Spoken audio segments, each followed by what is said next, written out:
Hi hello guys, welcome back to my YouTube channel. Like ಮಾಡಿ, share ಮಾಡಿ, ಹಾಗೆ subscribe ಮಾಡಿ.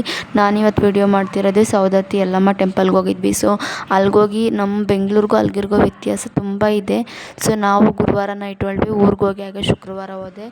ಶುಕ್ರವಾರ ಬೆಳಿಗ್ಗೆ ಅಲ್ಲೇ ಇದ್ವಿ. ತುಂಬ ಲಾಂಗ್ ಜರ್ನಿ ಅನಿಸುತ್ತೆ, ಬಟ್ ಬಸ್ಸಲ್ಲಿ ಹೋಗೋರಲ್ಲಿ ಯಾವ ಥರ ಹೋಗ್ತಾರೋ ಗೊತ್ತಿಲ್ಲ. ತುಂಬ ಲಾಂಗ್ ಜರ್ನಿ ಇದೆ. ಫಸ್ಟ್ ಎಕ್ಸ್ಪೀರಿಯೆನ್ಸ್ ಅಷ್ಟು ದೂರ ನಾನು ಹೋಗಿದ್ದು. ಸೊ ದೇವಸ್ಥಾನ ಮಾತ್ರ ತುಂಬ ಕ್ರೌಡಾಗಿತ್ತು, ಯಾಕಂದರೆ ಜಾಸ್ತಿ ಜನ. ಅದೇ ಬೇರೆ ಶುಕ್ರವಾರ, ಭಾನುವಾರ, ಮಂಗಳವಾರ ತುಂಬ ಕ್ರೌಡ್ ಅಂತೆ. ಸೊ ಅಲ್ಲಿಗೆ ಹೋಗಿದ್ದು ನಾವು ಫ್ಯಾಮಿಲಿ ಪೂರ್ತಿ ಹೋಗಿದ್ವಿ. ನಾನು, ಅಮ್ಮ, ಹಾಗೆ ನಮ್ಮ ಅಕ್ಕ, ನಮ್ಮ ಅಣ್ಣ ಎಲ್ಲ ಸ್ವಲ್ಪ ಒಂದು 10 ಜನ ಹೋಗಿದ್ವಿ. ದೇವಸ್ಥಾನ ಮಾತ್ರ ತುಂಬ ಚೆನ್ನಾಗೈತೆ. ಅಲ್ಲಿ ಜಾಸ್ತಿ ಅರಿಶಿನ ಕುಂಕುಮದಾಗೆ ತಾಯಿ ನೋಡೋಕ್ಕೆ ತುಂಬ ಖುಷಿ ಅನಿಸುತ್ತೆ, ಅಷ್ಟು ಪವಾಡ ಇದೆ ಅನಿಸುತ್ತೆ ತಾಯಿ.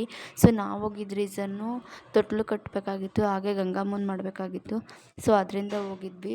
ಹಾಗೆ ಗಂಗಮ್ಮನ ಪೂಜೆ ಎಲ್ಲ ಮಾಡಿ ತೊಟ್ಲು ಕಟ್ಟಿ ಬರೋ ಅಷ್ಟೊತ್ತಿಗೆ ಶುಕ್ರವಾರ ನೈಟ್ 2 ಗಂಟೆಗೆ ಬಂದು ಬೆಂಗಳೂರಿಗೆ ಬಂದ್ವಿ. ಫ್ಯಾಮಿಲಿ ಜೊತೆ ಹೋಗಿದ್ವಲ್ಲ, ತುಂಬ ಖುಷಿ ಆಯಿತು. ಈ ಥರ ನೀವು ಸಮೇತ ಫ್ಯಾಮಿಲಿ ಜೊತೆ ಎಲ್ಲಿಗಾದ್ರೂ ಹೋದರೆ ತುಂಬ ಖುಷಿ ಅನಿಸುತ್ತೆ. ತುಂಬ ಬೋರ್ ಹೊಡಿತಿದ್ರೆ ಒಂದ್ಸಲ ಫ್ರೀ ಟೈಮ್ ಮಾಡ್ಕೊಂಡು ಈ ಥರ ಹೋಗಿ ಅಂತ ಹೇಳ್ತಿದ್ದೀನಿ. Thank you friends watching this video.